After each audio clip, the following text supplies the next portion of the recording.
Welcome back students to Unit 3 Session 7 of subject Mechanical Science and Engineering, first semester Automobile Engineering. The unit name is Belt Drives, Chain Drives and Gear Drives.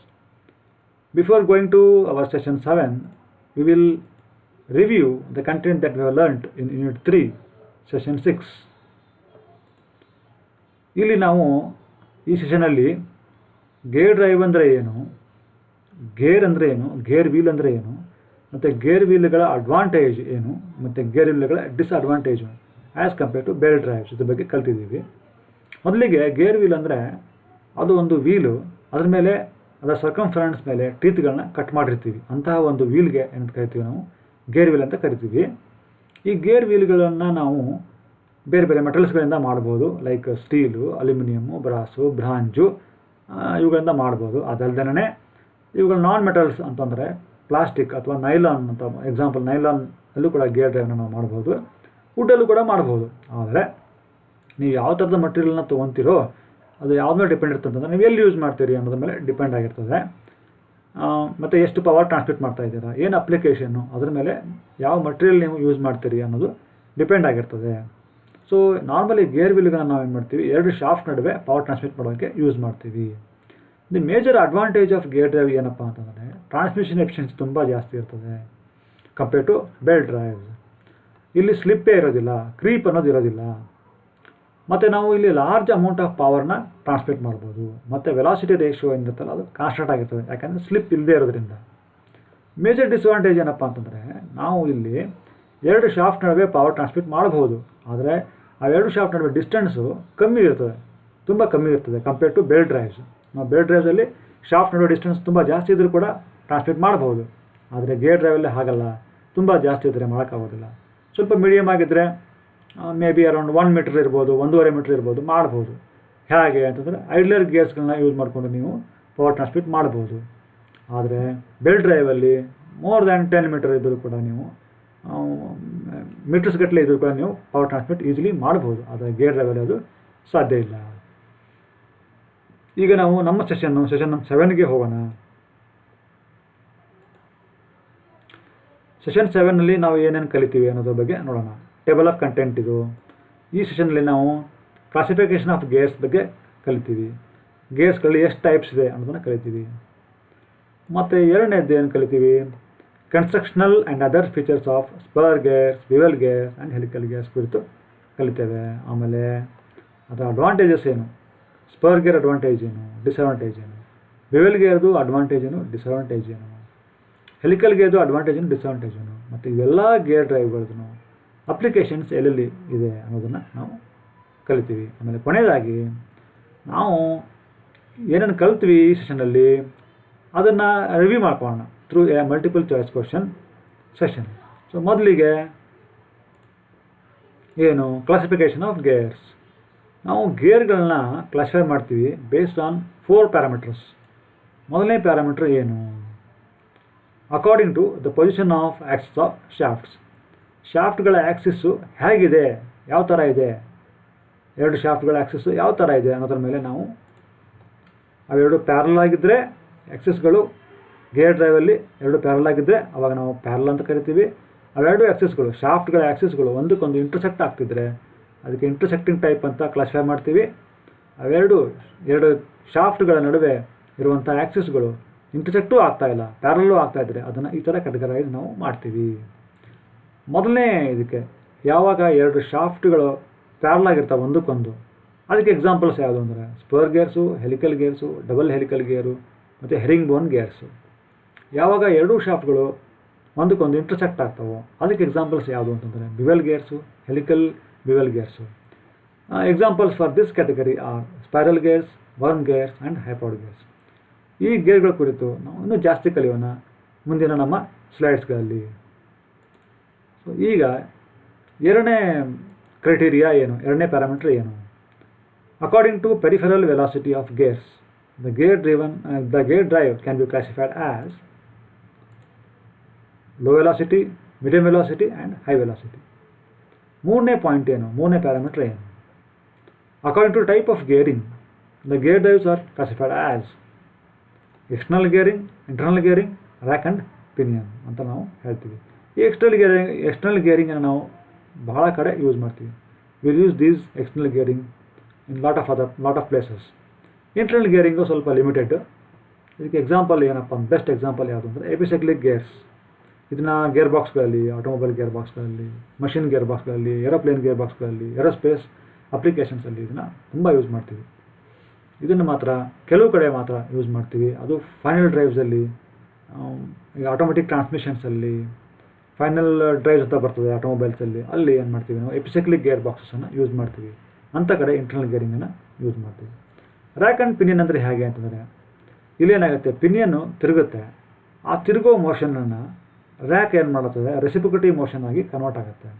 ಈ rack and pinion gear ಡ್ರೈವನ್ನು ನಾವು normally ಆಟೋಮೊಬೈಲ್ಗಳ steering ಸಿಸ್ಟಮ್ಸಲ್ಲಿ use ಮಾಡ್ತೀವಿ.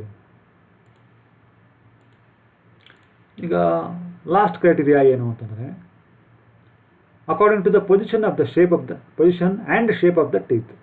ಈ teeth ಗೇರ್ದು periphery ಮೇಲೆ, ಗೇರ್ದು surface ಮೇಲೆ ಯಾವ ಥರ ಇದೆ ಅನ್ನೋದ್ರ ಮೇಲೆ ನಾವೇನು ಮಾಡ್ತೀವಿ, ಅದು ಸ್ಟ್ರೇಟ್ ಕಟ್ಟ, ಇನ್ಕ್ಲೈನ್ ಕಟ್ಟ, ಕರ್ವ್ಡ್ ಕಟ್ಟ ಅಂತ ನಾವು ಹೇಳ್ತೇವೆ. ಒಂದು ವೇಳೆ ಟೀತ್ಗಳು ಗೇರ್ದು ಸರ್ಫೇಸ್ ಮೇಲೆ ಆಕ್ಸಿಸ್ಗೆ ಪ್ಯಾರಲ್ ಆಗಿದ್ದರೆ, ಸೀದಾ ಇದ್ದರೆ ಅದಕ್ಕೆ ಸ್ಟ್ರೇಟ್ ಕಟ್ ಗೇರ್ಸ್ ಅಂತ ಕರೀತಾರೆ, ಅಥವಾ ಅದಕ್ಕೆ ಎಕ್ಸಾಂಪಲ್ಲು ಸ್ಪರ್ ಗೇರು. ಒಂದು ವೇಳೆ ಟೀತ್ಗಳು ಸರ್ಫೇಸ್ ಮೇಲೆ ಇನ್ಕ್ಲೈನ್ಡ್ ಆಗಿದ್ದರೆ, ಆ್ಯಂಗ್ಯುಲರ್ ಆಗಿದ್ದರೆ ಆವಾಗ ಅದಕ್ಕೆ ಇನ್ಕ್ಲೈನ್ ಟೈಪ್ ಅಂತ ಕರಿತೀವಿ, ಅದಕ್ಕೆ ಎಕ್ಸಾಂಪಲ್ ಹೆಲಿಕಲ್ ಗೇರು. ಒಂದು ವೇಳೆ ಟೀತ್ಗಳು ಕರ್ವ್ಡ್ ಆಗಿದ್ದರೆ ಅದಕ್ಕೆ ಏನು ಕರಿತೀವಿ, ಕರ್ವ್ಡ್ ಟೈಪ್ ಅಂತ ಕರಿತೀವಿ, ಅದಕ್ಕೆ ಎಕ್ಸಾಂಪಲು ಸ್ಪೈರಲ್ ಗೇರ್ಸ್ ಅಥವಾ ಹೈಪರ್ಡ್ ಗೇರ್ಸ್. ಈಗ ನಾವು ಈ ಸ್ಲೈಡಲ್ಲಿ ಏನು ಮಾಡೋಣ, ಸ್ಪರ್ ಗೇರ್ದು ಫೀಚರ್ಸು ಏನೇನು, ಯುನಿಕ್ ಫೀಚರ್ಸ್ ಏನೇನು ಅವುಗಳನ್ನ ಕಲಿಯೋಣ. ಸೊ ಮೊದಲನೇದಾಗಿ, the teeth of the gear are parallel to the axis of the gear wheel.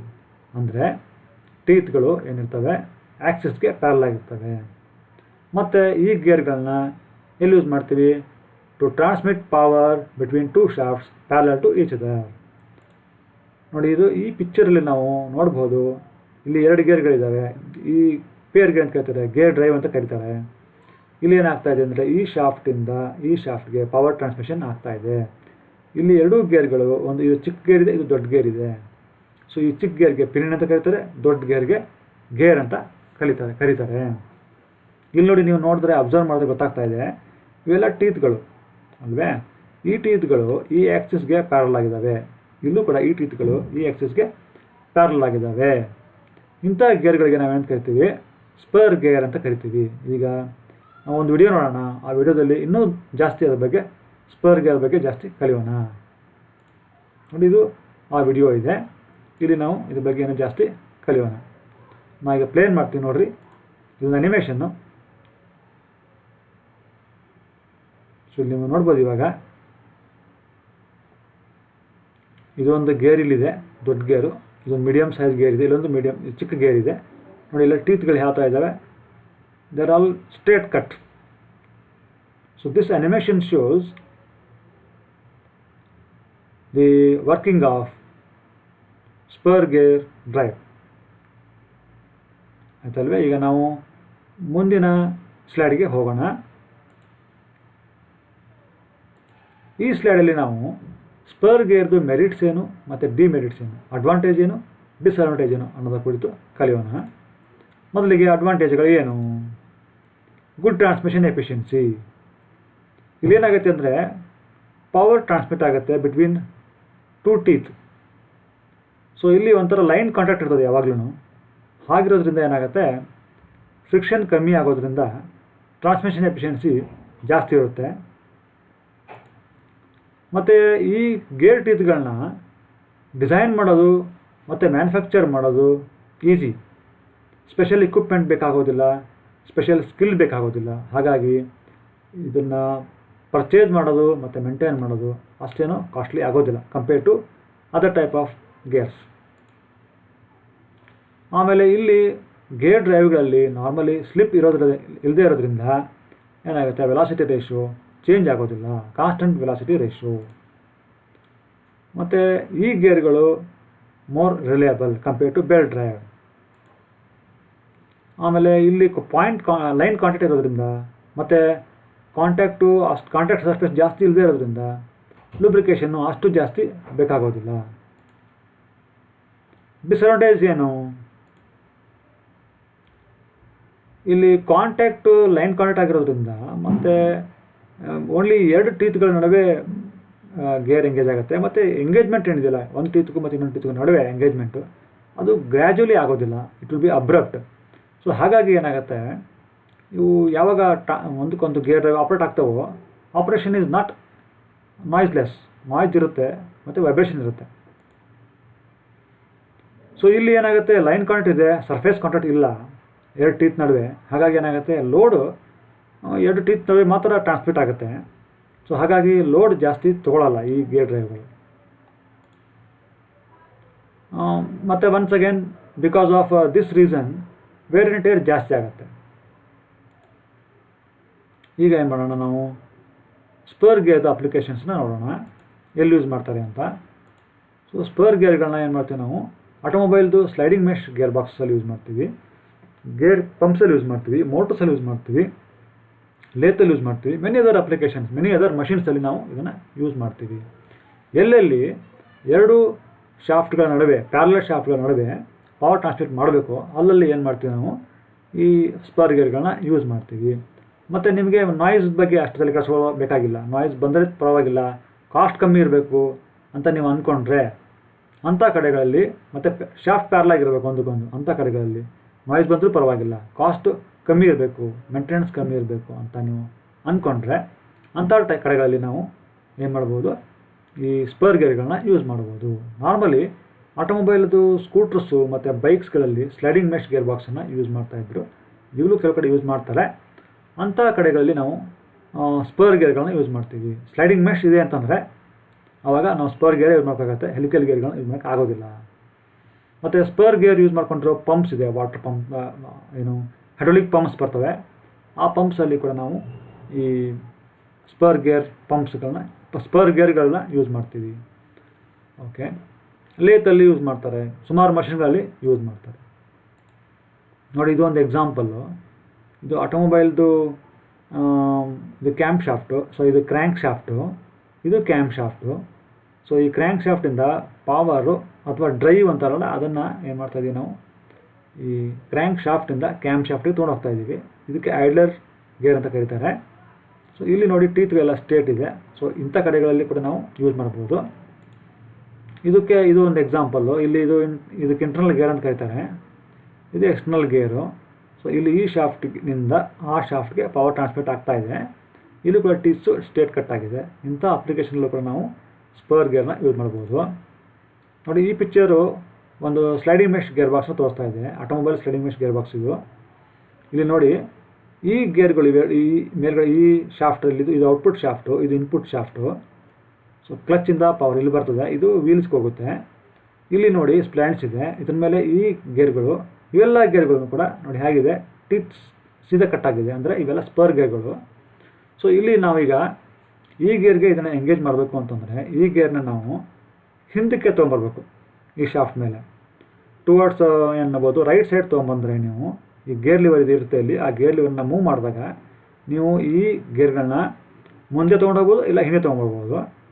ಒಂದು ವೇಳೆ ನೀವು ಹಿಂದೆ ತೊಗೊಂಬಂದರೆ ಏನಾಗುತ್ತೆ, ಈ ಟೀತ್ಗಳಿಗೆ ಬಂದು ಮೆಶ್ ಆಗ್ತವೆ. ಮೆಶ್ ಆದಾಗ ಏನಾಗುತ್ತೆ, ಇಲ್ಲಿ ಇರೋ ಪವರು, ಇಲ್ಲಿ ಈ ಶಾಫ್ಟಿಗೆ ಬರ್ತಾ ಇರೋ ಪವರು ಈ ಗೇರ್ ಡ್ರೈವ್ ಮುಖಾಂತರ ಈ ಶಾಫ್ಟ್ಗೆ ಹೋಗುತ್ತೆ. ಈ ಥರ ಆಗುತ್ತೆ. ಆದರೆ ಇಲ್ಲಿ ಎಂಗೇಜ್ಮೆಂಟು ಸ್ಮೂತಾಗಿರೋದಿಲ್ಲ, ಕ್ರ್ಯಾಶ್ ಆಗುತ್ತೆ, ಸೌಂಡ್ ಬರ್ತದೆ. ಸೊ ಇದು ಆಗುತ್ತೆ.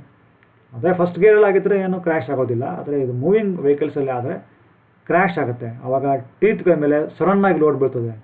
ಅವಾಗ ಏನಾಗುತ್ತೆ, ಟೀತ್ಗಳು ಬ್ರೇಕ್ ಆಗೋ ಚಾನ್ಸ್ ಜಾಸ್ತಿ, ವೇರ್ ಆ್ಯಂಡ್ ಟೇರ್ ಆಗೋ ಚಾನ್ಸು ಜಾಸ್ತಿ ಇರುತ್ತೆ. ಹಾಗಾಗಿ ನಾರ್ಮಲಿ ಗೇರ್ ಬಾಕ್ಸ್ಗಳಲ್ಲಿ ಏನು ಮಾಡ್ತಾರೆ, car gear ಬಾಕ್ಸ್ಗಳಲ್ಲಿ normally first gear ಮತ್ತು ರಿವರ್ಸ್ ಗೇರ್ಗೆ ಈ ಟೈಪ್ನ ಯೂಸ್ ಮಾಡ್ತಾರೆ. ಸ್ಲೈಡಿಂಗ್ ಮೆಶ್ ಯೂಸ್ ಮಾಡ್ತಾರೆ. ಸ್ಲೈಡಿಂಗ್ ಮೆಶ್ ಗೇರ್ಸ್ನ ನೀವು ಸ್ಲೈಡಿಂಗ್ ಮೆಶ್ ಟೈಪ್ ಯೂಸ್ ಮಾಡಿದ್ರೆ ನೀವು ಅಲ್ಲಿ ಗೇರ್ಗಳು ಸ್ಪೇರ್ ಗೇರೇ ಇರಬೇಕಾಗುತ್ತೆ. ಹೆಲಿಕಲ್ ಗೇರ್ ಇದ್ದರೆ ಅದು ಸ್ಲೈಡಿಂಗ್ ಮೆಶ್ ಆಗೋದಿಲ್ಲ. ಓಕೆ, ಈಗ ನಾವು ಹೆಲಿಕಲ್ ಗೇರ್ ಮತ್ತು ಅದರ ಫೀಚರ್ಸ್ ಬಗ್ಗೆ ಕಲಿಯೋಣ. ಮೊದಲನೇದಾಗಿ ಇಲ್ಲಿ ಹೆಲಿಕಲ್ ಗೇರಲ್ಲಿ ಟೀತ್ಗಳು ಆ್ಯಕ್ಸಿಸ್ಗೆ ಆ್ಯಂಗಲ್ ಇರ್ತವೆ. ಎರಡನೇದು ಏನು ಅಂತಂದರೆ ಎರಡನೇ ಫೀಚರ್ ಏನಪ್ಪ ಅಂದರೆ ಇದನ್ನು ಕೂಡ ಎರಡು ಪ್ಯಾರಲಲ್ ಶಾಫ್ಟ್ಗಳ ನಡುವೆ ಪವರ್ ಟ್ರಾನ್ಸ್ಮಿಟ್ ಮಾಡೋಕ್ಕೆ ಯೂಸ್ ಮಾಡ್ತಾರೆ. ಆದರೆ ಒಂದು ಡಿಫ್ರೆನ್ಸ್ ಏನಪ್ಪ ಅಂದರೆ ಇಲ್ಲಿ ಹೈ ಸ್ಪೀಡ್ಸ್ ಇದ್ರೂ ಕೂಡ ಪರವಾಗಿಲ್ಲ, ಯೂಸ್ ಮಾಡ್ಬೋದು. ಆದರೆ ಸ್ಪರ್ ಗೇರ್ಗಳಲ್ಲಿ ಹೈ ಸ್ಪೀಡ್ಸಲ್ಲಿ ಯೂಸ್ ಮಾಡೋಕ್ಕಾಗಲ್ಲ, ನಾಯ್ಸ್ ಜಾಸ್ತಿ ಬರ್ತದೆ, ವೈಬ್ರೇಷನ್ ಜಾಸ್ತಿ ಬರುತ್ತೆ. ಇಲ್ಲಿ ಏನಾಗುತ್ತೆ, ಯುನಿಕ್ ಫೀಚರ್ ಏನಪ್ಪ ಅಂದರೆ ಇಲ್ಲಿ ಎರಡು ಟೀತ್ಗಳು ಒಂದಕ್ಕೊಂದು ಎಂಗೇಜ್ ಆಗ್ತಾವಲ್ವಾ ಗೇರ್ ಡ್ರೈವಲ್ಲಿ, ಅದು ಗ್ರ್ಯಾಜುವಲ್ ಆಗಿ ಸ್ಮೂತಾಗಿ ಎಂಗೇಜ್ ಆಗುತ್ತೆ. ಹಾಗಾಗಿ ಇಲ್ಲೇನಾಗುತ್ತೆ ಅಂದರೆ ಪವರ್ ಟ್ರಾನ್ಸ್ಮಿಷನ್ ನಾಯ್ಸ್ಲೆಸ್ ಇರ್ತದೆ, ವೈಬ್ರೇಷನ್ ಕಮ್ಮಿ ಇರುತ್ತೆ. So here the teeth of pinion will gradually engage with the teeth of gear. So ಈ ಪಿಕ್ಚರ್ ತೋರಿಸ್ತಾ ಇದೆ ನಿಮಗೆ ಒಂದು ಹೆಲಿಕಲ್ ಗೇರ್ನ. ಇದು ಇಲ್ಲೊಂದು ಶಾಫ್ಟ್ ಹಾಕ್ತೀರಾ ನೀವು, ಇದು ಆ್ಯಕ್ಸಿಸ್ಸು ಆ ಶಾಫ್ಟು. ನೋಡಿ ಇಲ್ಲಿ ಟೀತ್ಗಳು ಹೇಗಿದೆ, ಅವು ಯಾವ ಥರ ಇದ್ದಾವೆ ಅಂತಂದರೆ they are at an angle ಅಲ್ವೇ. So this angle, the teeth angle with respect to the axis of the shaft is called as helix angle. ಈಗ ನಾವು ಇದು ಕುರಿತು ಜಾಸ್ತಿ ಒಂದು ಅನಿಮೇಷನ್ ನೋಡೋಣ, ಆವಾಗ ನಿಮಗೆ ಕ್ಲಿಯರ್ ಆಗುತ್ತೆ ಕಾನ್ಸೆಪ್ಟು ಹೆಲಿಕಲ್ ಗೇರ್ಸ್ಗಳದ್ದು.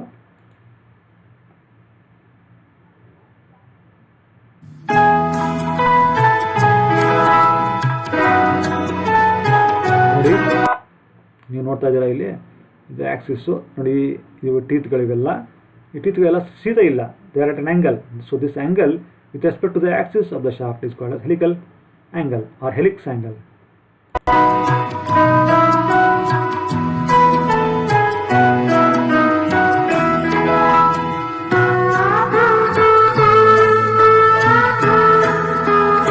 ನೋಡಿ ನಿಮ್ಗೆ ಗೊತ್ತಾಗ್ತಾ ಇದೆ ಇಲ್ಲಿ ಏನಾಗಿದೆ, contact between two teeth is much larger compared to the spur gears.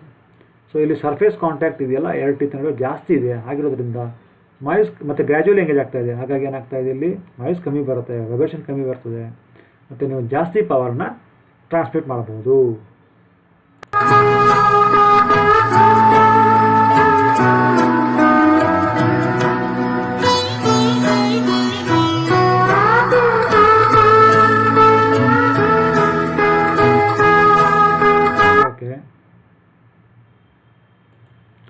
ಈಗ ನಾವು ಈ ಸ್ಲೈಡಲ್ಲಿ ಹೆಲಿಕಲ್ ಗೇರ್ಗಳ ಮೆರಿಟ್ಸ್ ಮತ್ತು ಡಿಮೆರಿಟ್ಸ್ ಕುರಿತು ನೋಡೋಣ. ಮೊದಲನೇದಾಗಿ ಅಡ್ವಾಂಟೇಜಸ್ ಅಥವಾ merits. Low noise and vibration, already ಇದರ ಕುರಿತು ಹೇಳಿದ್ದೇನೆ. ಎರಡು ಟೀತ್ ನಡುವೆ ಕಾಂಟ್ಯಾಕ್ಟ್ ಜಾಸ್ತಿ ಇರೋದು ಮತ್ತು ಗ್ರ್ಯಾಜುವಲಿ ಎಂಗೇಜ್ಮೆಂಟ್ ಆಗೋದ್ರಿಂದ ನಾಯ್ಸ್ ಮತ್ತು ವೈಬ್ರೇಷನ್ನು ಕಮ್ಮಿ ಇರುತ್ತೆ. ಮತ್ತು since the contact area between two teeth is much larger compared to the spur gears, ಇಲ್ಲಿ ಲೋಡ್ ಕ್ಯಾರಿ ಕೆಪಾಸಿಟಿ ಜಾಸ್ತಿ ಇರ್ತದೆ, ಜಾಸ್ತಿ ಪವರ್ ನಾವು ಟ್ರಾನ್ಸ್ಮಿಟ್ ಮಾಡಬಹುದು. ಸೊ ಕಾಂಟ್ಯಾಕ್ಟ್ ಏರಿಯಾ ಜಾಸ್ತಿ ಆಗಿರೋದ್ರಿಂದ ಮತ್ತು ಗ್ರ್ಯಾಜುವಲಿ ಎಂಗೇಜ್ ಆಗೋದ್ರಿಂದ ಇಲ್ಲಿ these teeths are these gears will be more durable and wear and tear will be much less compared to spur gears. Disadvantages ಅಥವಾ ಡಿಮೆರಿಟ್ಸ್ ಏನು? ಲೋವರ್ ಟ್ರಾನ್ಸ್ಮಿಷನ್ ಎಫಿಷಿಯನ್ಸಿ, ಯಾಕಂದರೆ ಎರಡು teeth ನಡುವೆ ಕಾಂಟ್ಯಾಕ್ಟ್ ಏರಿಯಾ ಜಾಸ್ತಿ ಇರೋದ್ರಿಂದ ಏನಾಗ್ತಾ ಇದೆ, ಫ್ರಿಕ್ಷನ್ ಜಾಸ್ತಿ ಆಗೋದ್ರಿಂದ ಆಟೋಮೆಟಿಕಲಿ ಟ್ರಾನ್ಸ್ಮಿಷನ್ ಎಫಿಷಿಯನ್ಸಿ ಕಮ್ಮಿ ಆಗುತ್ತೆ compared to spur gears. So ಇಲ್ಲಿ ಕಾಂಟ್ಯಾಕ್ಟ್ ಏರಿಯಾ ಜಾಸ್ತಿ ಇರೋದ್ರಿಂದ ಏನಾಗುತ್ತೆ, ಫ್ರಿಕ್ಷನ್ ಜಾಸ್ತಿ ಬರ್ತಿರೋದ್ರಿಂದ ಫ್ರಿಕ್ಷನ್ನ ಕಮ್ಮಿ ಮಾಡೋದಕ್ಕೆ, ಹೀಟ್ ಬರ್ತದೆ ಅದನ್ನು ಕೂಲ್ ಮಾಡೋದಕ್ಕೆ ನಮಗೆ we need more lubrication compared to spur gear drive. ಮತ್ತು ಇಲ್ಲಿ ಏನಾಗುತ್ತೆ ಅಂದರೆ ಟೀತ್ಗಳು ಸೀದಾ ಇಲ್ಲ, ಆಕ್ಸಿಸ್ಗೆ ಪ್ಯಾರಲ್ ಆಗಿಲ್ಲ, ಅವು ಆ್ಯಂಗಲ್ ಆಗಿರೋದ್ರಿಂದ ನಮಗೆ ಇದನ್ನು ಕಟ್ ಮಾಡಬೇಕು ಅಂತಂದರೆ ಸ್ಪೆಷಲ್ ಸ್ಕಿಲ್ ಬೇಕಾಗುತ್ತೆ ವರ್ಕರ್ಸ್ಗೆ, ಮತ್ತು ಸ್ಪೆಷಲ್ ಇಕ್ವಿಪ್ಮೆಂಟ್ ಬೇಕಾಗುತ್ತೆ, ಸ್ಪೆಷಲ್ ಮಷಿನರಿ ಬೇಕಾಗುತ್ತೆ ಅಕ್ಯುರೇಟಾಗಿ ಎಫಿಷಿಯೆಂಟಾಗಿ ಮಾಡೋದಕ್ಕೆ. ಹಾಗಾಗಿ ಇಲ್ಲಿ ಏನಾಗುತ್ತೆ, ಈ purchase cost, manufacturing cost, maintenance cost ಜಾಸ್ತಿ ಆಗುತ್ತೆ. ಇನ್ನೊಂದು ಮೇಜರ್ ಡಿಸ್ಅಡ್ವಾಂಟೇಜ್ ಏನಪ್ಪ ಅಂತಂದರೆ, ಇಲ್ಲಿ ಹೆಲಿಕಲ್ ಗೇರ್ಗಳು ಒಂದಕ್ಕೊಂದು ಎಂಗೇಜ್ ಆದಾಗ because of the angle of the teeth, ಅವೆರಡು ಗೇರ್ಗಳು ದೇ ಟ್ರೈ ಟು ಡಿಸ್ಎಂಗೇಜ್, ಅವೆರಡು ಆ ಎಂಗೇಜ್ಮೆಂಟಿಂದ ಆಚೆ ಬರೋದಕ್ಕೆ ಟ್ರೈ ಮಾಡ್ತವೆ. ಹಾಗೆ ಆಚೆ ಬಂದಾಗ ಏನಾಗುತ್ತೆ ಅಂತಂದರೆ, ಆ ಶಾಫ್ಟ್ಗಳನ್ನು ಸಪೋರ್ಟ್ ಮಾಡ್ತಾವಲ್ಲ, ಈ ಹೆಲಿಕಲ್ ಗೇರ್ ಡ್ರೈವ್ಗಳ ಶಾಫ್ಟ್ಗಳನ್ನ ಸಪೋರ್ಟ್ ಮಾಡ್ತದಲ್ಲ ಬೇರಿಂಗು, ಅದ್ರ ಮೇಲೆ ಏನಾಗುತ್ತೆ ಅಂದರೆ ಈ ರೇಡಿಯಲ್ ಲೋಡ್ ಬೀಳೋದು ಅಲ್ಲದೇನೆ ಆಕ್ಸಿಯಲ್ ಲೋಡ್ ಕೂಡ ಬೀಳುತ್ತೆ. ಸ್ಪರ್ ಗೇರಲ್ಲಿ ಕೇವಲ ಏನಾಗುತ್ತೆ, ಅಲ್ಲಿ ಯೂಸ್ ಮಾಡ್ತಾರಂಥ ಬೇರಿಂಗ್ಗಳಿಗೆ ಕೇವಲ ರೇಡಿಯಲ್ ಲೋಡ್ ಬೀಳ್ತದೆ, ಆಕ್ಸಿಯಲ್ ಲೋಡ್ ಬೀಳೋದಿಲ್ಲ. ಇಲ್ಲಿ ರೇಡಿಯಲ್ ಲೋಡು ಬೀಳುತ್ತೆ ಮತ್ತು ಆಕ್ಸಿಯಲ್ ಲೋಡು ಬೀಳುತ್ತೆ. This is a major disadvantage of helical gear drive. ಈಗ ಹೆಲಿಕಲ್ ಗೇರ್ಗಳ ಅಪ್ಲಿಕೇಶನ್ನ ನಾವು ನೋಡೋಣ. ಸೊ ಇದನ್ನು ಆಟೋಮೊಬೈಲ್, ಏರೋಸ್ಪೇಸ್ ಅಪ್ಲಿಕೇಶನ್ಸಲ್ಲಿ, ಏರೋಪ್ಲೇನ್ಸ್ಗಳಲ್ಲಿ, ಹೆಲಿಕಾಪ್ಟರ್ಸ್ಗಳಲ್ಲಿ ಗೇರ್ ಬಾಕ್ಸಸ್ ಯೂಸ್ ಮಾಡ್ತಾರಲ್ಲ, ಎಲ್ಲೆಲ್ಲಿ ಗೇರ್ ಬಾಕ್ಸ್ಗಳನ್ನ ಯೂಸ್ ಮಾಡ್ತಾರೋ ಅಲ್ಲಲ್ಲಿ ಸೈಲೆಂಟ್ ಆಪ್ರೇಷನ್ ನಿಮ್ಗೆ ಬೇಕು. ಕಾಸ್ಟ್ ಏನಂತ ನಿಮಗೆ ಕಾಸ್ಟ್ ಏನಂತ ತಲೆ ಕೆಡಿಸೋಷ್ಟಿಲ್ಲ, ಕಾಸ್ಟ್ ಸ್ವಲ್ಪ ಜಾಸ್ತಿ ಆದರೂ ಪರವಾಗಿಲ್ಲ ಅಂತ ಅನ್ನೋ ಕಡೆ ನಾವೇನು ಮಾಡ್ತೀವಿ, ಈ ಹೆಲಿಕಲ್ ಗೇರ್ಗಳನ್ನ ಯೂಸ್ ಮಾಡ್ತೀವಿ. ಹೈ ಸ್ಪೀಡ್ ಅಪ್ಲಿಕೇಶನ್ನು ಮತ್ತು ಜಾಸ್ತಿ ಪವರ್ ಟ್ರಾನ್ಸ್ಮಿಟ್ ಮಾಡಬೇಕು, ಸೈಲೆಂಟ್ ಆಪ್ರೇಷನ್ ಇರಬೇಕು, ವೈಬ್ರೇಷನ್ ಬರಬಾರ್ದು ಅಂದರೆ ಅಂಥ ಕಡೆ ನಾವೇನು ಮಾಡ್ತೀವಿ, ಹೆಲಿಕಲ್ ಗೇರ್ಸ್ಗಳನ್ನ ಯೂಸ್ ಮಾಡ್ತೀವಿ. ಇದು ಕೂಡ ಅಷ್ಟೇ, ಹೆಲಿಕಲ್ ಗೇರ್ಸ್ಗಳನ್ನು ಕೂಡ 2 ಪ್ಯಾರಲಲ್ ಶಾಫ್ಟ್ ನಡುವೆ ಪವರ್ ಟ್ರಾನ್ಸ್ಮಿಟ್ ಮಾಡೋಕ್ಕೆ ಯೂಸ್ ಮಾಡ್ತಾರೆ. ಸೊ ಇಲ್ಲಿ ನೋಡಿ ಹೆಲಿಕಲ್ ಗೇರ್ ಪಂಪ್ ಕೂಡ ಇದೆ, ಮೋಟ್ರ್ ಕೂಡ ಇದೆ. ಸೊ ಈ ಪಿಕ್ಚರಲ್ಲಿ ನೋಡಿ ನೀವು, ಇದು ಒಂದು ಮಷಿನ್ದು ಒಂದು ಗೇರ್ ಡ್ರೈವನ್ನ ತೋರಿಸ್ತಾ ಇದೆ. ಇಲ್ಲಿ ನೋಡಿ ಇದು ಹೆಲಿಕಲ್ ಗೇರ್ಸ್ ಇದಾವೆ ಇಲ್ಲೆಲ್ಲ. ಸೊ ಈ ಪಿಕ್ಚರಲ್ಲಿ ನೀವು ನೋಡ್ಬೋದು, ಇದು ಒಂದು ಗೇರ್ ಪಂಪ್. ಇಲ್ಲಿ ನೋಡಿ 2 ಗೇರ್ಗಳು ಯೂಸ್ ಮಾಡ್ತಿದ್ದೀವಿ ನಾವು. ಈ 2 ಗೇರ್ಗಳು ಹೆಲಿಕಲ್ ಗೇರ್ಸ್ಗಳು ಆಗಿದ್ದಾವೆ. ಸೊ ಈ ಪಿಕ್ಚರ್ ನೀವು ನೋಡ್ಬೋದು, ಇಲ್ಲಿ ಏನಾಗಿದೆ ಅಂತಂದರೆ ಇದೊಂದು ಆಟೋಮೊಬೈಲ್ ಗೇರ್ ಬಾಕ್ಸ್ನ, ಟಿಪಿಕಲ್ ಗೇರ್ ಬಾಕ್ಸ್ನ ತೋರಿಸ್ತಾ ಇದೆ. ಇಲ್ಲಿ ನೋಡ್ಬೋದು ನೀವು, ಈ ಗೇರ್ ಬಾಕ್ಸಲ್ಲಿ 2 ಇದೆ, ಸ್ಪರ್ ಗೇರು ಇದೆ ಮತ್ತು ಹೆಲಿಕಲ್ ಗೇರ್ಸು ಇದೆ. ನೋಡಿ ಇದು 1, 2, 3, 4. These 4 gears are spur gears, and 1, 2, 3, 4. These 4 gears are helical gears. So if you move this gear, if you slide this gear towards right side, then this gear will meet with this gear. Then that may be reverse gear. When you slide this gear towards left side, then this gear will mesh with this gear. That could be first gear. So hence the first gear and the reverse gear are sliding in nature, sliding mesh. So in sliding mesh type of engaging of 2 gears, you need spur gears. You can see here, these are the teeth of the gears, and hence these are all spur gears. These are all straight or parallel to the axis of the shaft. Hence these 4 are spur gears. And here you can see, these are the teeth, right? These are the teeth, and these teeth are making an angle to the axis of the shaft. Hence these are helical gears.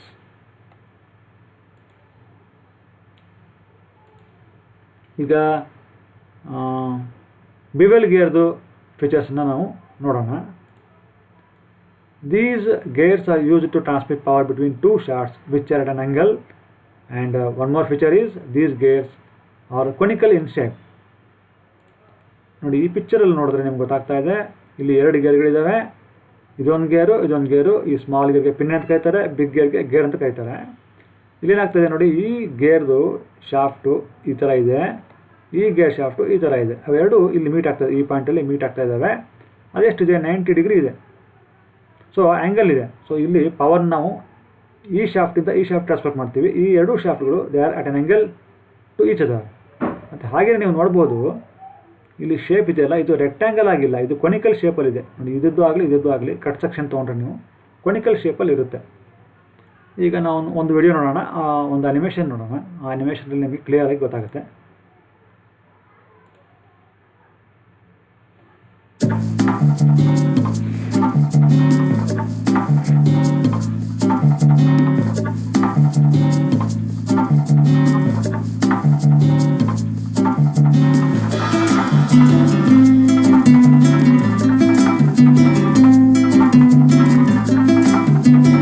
ನೋಡಿ, ಇಲ್ಲಿ ಏನಾಗ್ತದೆ ಅಂದರೆ, ಈ ಗೇರ್ದ access ಇದು, ಈ ಗೇರ್ದ access ಇದು, ಇವೆರಡು ಈ ಪಾಯಿಂಟಲ್ಲಿ ಮೀಟ್ ಆಗ್ತಾ ಇದ್ದಾವೆ. ಈ ಆ್ಯಂಗಲ್ ಎಷ್ಟಿದೆ, ಇದು 90 ಡಿಗ್ರಿ ಇದೆ. ಸೊ ಪವರ್ ಟ್ರಾನ್ಸ್ಮಿಷನ್ನು ಈ ಗೇರಿಂದ ಈ ಗೇರ್ಗೆ 90 ಡಿಗ್ರಿ ಆಗ್ತಾ ಇದೆ.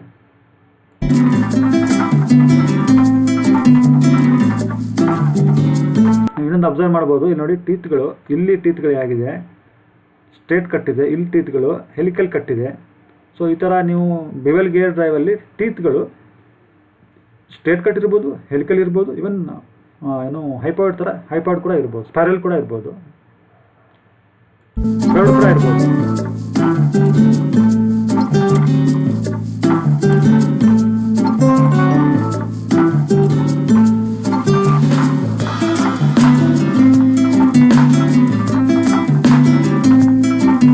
ಥರ ಎಂಗೇಜ್ ಆಗ್ತದೆ ಎಲ್ಲ ಗೇರ್ಸ್ಗಳು ನೋಡ್ಬೋದು ಕ್ಲಿಯರಾಗಿ.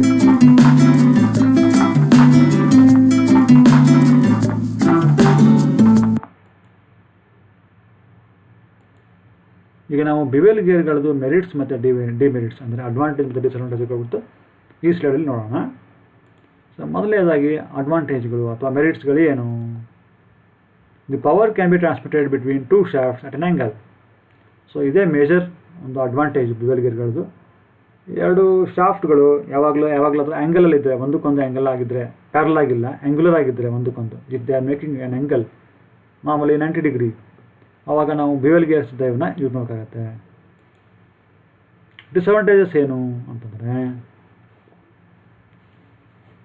ಇಲ್ಲೇನಾಗುತ್ತೆ ಅಂದರೆ ನಾವು ಇದು ಪಿನಿಯನ್ನು ಮತ್ತು ಗೇರ್ನ ಒಂದಕ್ಕೊಂದು ಮ್ಯಾಚ್ ಮಾಡಿರ್ತೀವಿ. ಸೊ ಒಂದು ಗೇರ್ದು ಒಂದು ಟೀತ್ ಏನಾದರೂ ಮುರಿದೋದ್ರೆ ಆವಾಗ ನಾವು ಆ ಗೇರ್ನ ಮಾತ್ರ ತೆಗೆದು ಇನ್ನೊಂದು ಹೊಸ ಗೇರ್ ಹಾಕೋಕ್ಕಾಗೋದಿಲ್ಲ. ಯಾಕಂದರೆ ನಾವು ಆಲ್ರೆಡಿ ಈ ಪಿನಿಯನ್ನು ಮತ್ತು ಗೇರ್ನ ಒಂದಕ್ಕೊಂದು ಮ್ಯಾಚ್ ಮಾಡಿರ್ತೀವಿ, ಅದೊಂದು ಪೇರ್ ಇರ್ತದೆ. ಸೊ ಹಾಗಾಗಿ ಒಂದು ಗೇರ್ ಏನಾದರೂ ಹೋದರೆ ಆವಾಗ ಫುಲ್ ಪೇರ್ನ ನಾವು ಚೇಂಜ್ ಮಾಡಬೇಕಾಗತ್ತೆ. ಅದು ಒಂದು ಮೇಜರ್ ಡಿಸ್ಅಡ್ವಾಂಟೇಜ್. ನೆಕ್ಸ್ಟು ಇಲ್ಲಿ ಕೂಡ ಏನಾಗುತ್ತೆ, ಬೇರಿಂಗ್ ಲೋಡ್ ಬೀಳುತ್ತೆ. ಅಂದರೆ ಆಕ್ಸಿಯಲ್ ಲೋಡ್, ರೇಡಿಯಲ್ ಲೋಡ್ ಅಲ್ಲದೇ ಆಕ್ಸಿಯಲ್ ಲೋಡ್ ಕೂಡ ಇಲ್ಲಿ ಇರುತ್ತೆ. ಇನ್ನು ಈ ಬಿವೆಲ್ ಗೇರ್ನ ಎಲ್ಲಿ ಯೂಸ್ ಮಾಡ್ತಾರೆ? ಆಟೋಮೊಬೈಲ್ ಡಿಫ್ರೆನ್ಷಿಯಲಲ್ಲಿ ಯೂಸ್ ಮಾಡ್ತಾರೆ, ಮತ್ತು ಇನ್ ಮೆನಿ ಅದರ್ ಅಪ್ಲಿಕೇಶನ್ಸ್. ಎಲ್ಲೆಲ್ಲಿ ನೀವು ಪವರ್ನ ಎರಡು ಶಾಫ್ಟ್ ನಡುವೆ which are at an angle transmit ಮಾಡಬೇಕು ಅಂದ್ಕೊತೀರೋ ಅಂಥ ಕಡೆ ಎಲ್ಲ ನಾವು ಬಿವೆಲ್ ಗೇರ್ಸ್ನ ಯೂಸ್ ಮಾಡ್ಬೋದು. ಈಗ ನೋಡಿ, ಈ ಪಿಕ್ಚರಲ್ಲಿ ನೋಡ್ತಾ ಇದ್ದೀರಾ ನೀವು, ಇದೊಂದು ಬಿವೆಲ್ ಗೇರ್ ಡ್ರೈವ್, ಇಲ್ಲೂ ಬಿವೆಲ್ ಡ್ರೈವ್ ಇದೆ. ಇದು ಡಿಫ್ರೆನ್ಷಿಯಲ್ ಪಿಕ್ಚರ್, ಆಟೋಮೊಬೈಲ್ದು ಡಿಫ್ರೆನ್ಷಿಯಲ್ ಪಿಕ್ಚರ್ ಇದು. ಇಲ್ಲಿ ನಾವೇನು ಮಾಡ್ತಾ ಇದ್ದೀವಿ, ಪವರನ್ನ ನೋಡಿ ಈ ಪಿನಿಯನ್ನಿಂದ ಈ ಗೇರ್ಗೆ ಟ್ರಾನ್ಸ್ಮಿಟ್ ಮಾಡ್ತಾ ಇದ್ದೀವಿ. ಸೊ ಈ ಆ್ಯಂಗಲ್ ಇದೆ ನೋಡಿ, ಈ ಆ್ಯಂಗಲ್ ಇಲ್ಲಿ ನೋಡಿದ್ರೆ ಈ ಆ್ಯಂಗಲ್ 90 ಡಿಗ್ರಿ ಇದೆ. ಹೌದಾ? ಇಂಥ ಕಡೆ ನಾವು ಏನು ಮಾಡ್ಬೋದು, ಬಿವೆಲ್ ಗೇರನ್ನು ಯೂಸ್ ಮಾಡ್ತೀವಿ. ಸೊ ಈ ಪಿಕ್ಚರ್ ಏನು ತೋರಿಸ್ತಾ ಇದೆ ಅಂತಂದರೆ, ನಿಮಗೆ ಇವೆರಡು ಮಷಿನ್ಸ್ ಇದೆ. ಇಲ್ಲೊಂದು ಮಷಿನ್ ಇದೆ, ಈ ಮಷಿನಲ್ಲಿ ಈ ಶಾಫ್ಟಿಂದ ಈ ಶಾಫ್ಟ್ಗೆ ಪವರ್ ಟ್ರಾನ್ಸ್ಮಿಟ್ ಆಗ್ತಾ ಇದೆ through A bevel gear drive. ಈಗ ನಾವು ಈಗೇನೇನು ಕಲ್ತವೋ ಅದನ್ನು ನಾವು ಕ್ವಶನ್ಸ್ ಕೇಳಿಕೊಂಡು, ಒಂದಷ್ಟು ಕ್ವಶನ್ಗಳನ್ನು ಕೇಳಿಕೊಂಡು ಎಷ್ಟು ಮಟ್ಟಿಗೆ ನಾವು ಕಲ್ತಿದ್ದೀವಿ, ಎಷ್ಟು ಮಟ್ಟಿಗೆ ನಾವು ಅರ್ಥ ಮಾಡ್ಕೊಂಡಿದ್ದೀವಿ ಅನ್ನೋದನ್ನು ಟೆಸ್ಟ್ ಮಾಡ್ಕೊಳ್ಳೋಣ ಥ್ರೂ ಮಲ್ಟಿಪಲ್ ಚಾಯ್ಸ್ ಕ್ವಶನ್ಸ್. ಮೊದಲನೇ ಕ್ವಶನ್ ಏನು? Which of the following gear drive are used for transferring power between two parallel shafts? ಎರಡು ಪ್ಯಾರಲಲ್ ಶಾಫ್ಟ್ಗಳ ನಡುವೆ ಪವರ್ ಟ್ರಾನ್ಸ್ಮಿಟ್ ಮಾಡೋದಕ್ಕೆ ಯಾವ ಗೇರ್ ಡ್ರೈವ್ನ ಯೂಸ್ ಮಾಡ್ತೀವಿ ಅಂತ ಕ್ವಶನ್ ಇದೆ. ಅದಕ್ಕೆ ಆನ್ಸರ್ಸ್ ಏನನ್ನು ನೋಡೋಣ. ಆನ್ಸರ್ಗಳೇನಪ್ಪ ಅಂದರೆ spur gear, helical gear, spiral gear 1 and 2 ಅಂತ ಆನ್ಸರ್ ಇದೆ. ಕೇವಲ ಸ್ಪರ್ ಗೇರ್ನ ಯೂಸ್ ಮಾಡ್ತೀವ, ಕೇವಲ ಹೆಲಿಕಲ್ ಗೇರ್ನ ಯೂಸ್ ಮಾಡ್ತೀವ, ಇಲ್ಲ ಸ್ಪೈರಲ್ ಗೇರ್ನ ಮಾತ್ರ ಯೂಸ್ ಮಾಡ್ತೀವ, ಅಥವಾ ಸ್ಪರ್ ಗೇರ್ ಮತ್ತು ಹೆಲಿಕಲ್ ಗೇರ್ ಎರಡನ್ನೂ ಯೂಸ್ ಮಾಡ್ತೀವ ಅನ್ನೋದು ಫೋರ್ತ್ ಚಾಯ್ಸು. ನೋಡೋಣ ಏನಿದೆ ಆನ್ಸರ್ ಅಂತ. ಆನ್ಸರು 4, 1 and 2 ಅಂದರೆ ನಾವು ಎರಡು ಪ್ಯಾರಲಲ್ ಶಾಫ್ಟ್ಗಳ ನಡುವೆ ಪವರ್ ಟ್ರಾನ್ಸ್ಮಿಟ್ ಮಾಡಬೇಕು ಅಂದರೆ ಬೋತ್ ಸ್ಪರ್ ಗೇರು ಮತ್ತು ಹೆಲಿಕಲ್ ಗೇರ್ಗಳನ್ನ ಯೂಸ್ ಮಾಡ್ತೀವಿ.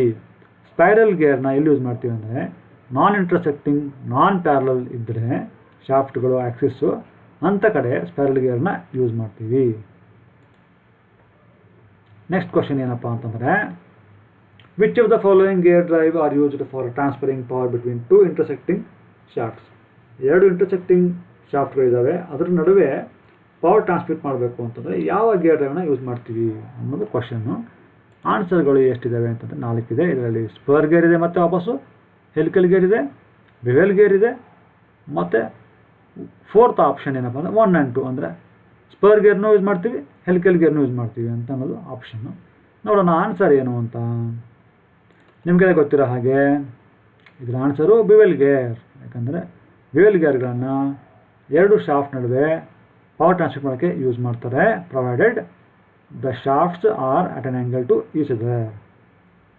ಈಗ ಮುಂದಿನ ಕ್ವಶನ್ಗೆ ಹೋಗೋಣ.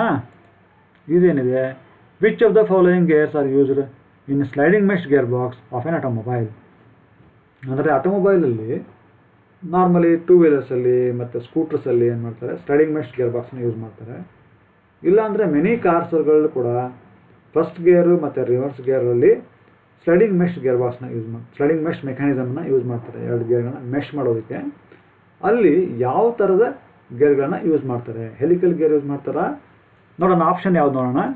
ಆಪ್ಷನು ಸ್ಪರ್ ಗೇರ್ ಯೂಸ್ ಮಾಡ್ತಾರಾ, ಹೆಲಿಕಲ್ ಗೇರ್ ಯೂಸ್ ಮಾಡ್ತಾರಾ, ಸ್ಪೈರಲ್ ಗೇರ್ ಯೂಸ್ ಮಾಡ್ತಾರಾ, ಅಥವಾ both spur gear and helical ಗೇರ್ಗಳನ್ನು ಯೂಸ್ ಮಾಡ್ತಾರಾ ಅಂತ ನೋಡಿ. ಸ್ಲೈಡಿಂಗ್ ಮೆಶ್ ಅನ್ನೋದು ಭಾರಿ ಇಂಪಾರ್ಟೆಂಟು, ನೋಡ್ಕೊಳ್ಳಿ. ಈಗ ಆನ್ಸರ್ ಏನು ಅಂತ ನೋಡೋಣ. ಆನ್ಸರ್ ಏನಪ್ಪ ಅಂದರೆ ಸ್ಪರ್ ಗೇರ್.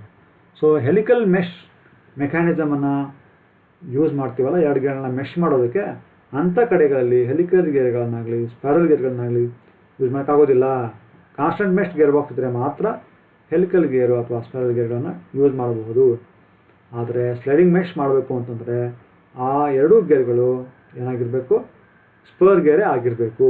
ಸೊ ಹಾಗಾಗಿ ಆನ್ಸರು ನಂಬರ್ 1 ಸ್ಪರ್ ಗೇರ್. ಈಗ ಮುಂದಿನ ಕ್ವಶನ್ ನೋಡೋಣ. ಏನು ಅಂದರೆ which of the following gears have least axial bearing load. ಅಂದರೆ ಯಾವ ಗೇರ್ಗಳಲ್ಲಿ ಆಕ್ಸಿಯಲ್ ಲೋಡು ತುಂಬ ಕಮ್ಮಿ ಇದೆ ಅಂತ ಹೇಳೋದು, ಅಥವಾ ಇಲ್ಲವೇ ಇಲ್ಲ ಅಂತ ಹೇಳೋದು. ಸೊ ಇಲ್ಲಿ ಮತ್ತೆ ಆಪ್ಷನ್ ಏನು, spur gear, helical gear, spiral gear, bevel gear. So ಇಷ್ಟರಲ್ಲಿ ಯಾವುದರಲ್ಲಿ ಲೀಸ್ಟ್ ಬೇರಿಂಗ್ ಲೋಡ್ ಇದೆ ಅಂತ ಕೇಳ್ತಾ ಇದ್ದಾರೆ. ಅಂದರೆ ಕಮ್ಮಿ, ತುಂಬ ಕಮ್ಮಿ, ಅಥವಾ ಇಲ್ಲವೇ ಇಲ್ಲ. ಆನ್ಸರ್ ನೋಡೋಣ. ನೋಡಿ, ಸ್ಪರ್ ಗೇರ್. ನಿಮಗೆಲ್ಲ ಗೊತ್ತಿರೋ ಹಾಗೆ ಸ್ಪರ್ ಗೇರಲ್ಲಿ ಕೇವಲ ರೇಡಿಯಲ್ ಲೋಡ್ ಇರ್ತದೆ, ಬೇರಿಂಗ್ ಮೇಲೆ ಆಕ್ಸಿಯಲ್ ಲೋಡ್ ಏನೂ ಇರೋದಿಲ್ಲ. ಹೆಲಿಕಲ್ ಗೇರಲ್ಲಿ ಇರುತ್ತೆ, ಸ್ಪೈರಲ್ ಗೇರಲ್ಲಿ ಇರುತ್ತೆ, ಬಿವೆಲ್ ಗೇರ್ ಕೂಡ ಆಕ್ಸಿಯಲ್ ಲೋಡ್ ಇರುತ್ತೆ, in addition to the radial load on the bearings. Thank you very much. ನಾವು ಮುಂದಿನ ಸೆಷನ್ನಲ್ಲಿ worm and worm wheel, rack and pinion gear box ಮತ್ತು ವೆಲಾಸಿಟಿ ರೇಷಿಯೋ ಕುರಿತು ಕಲಿಯೋಣ. Thank you very much.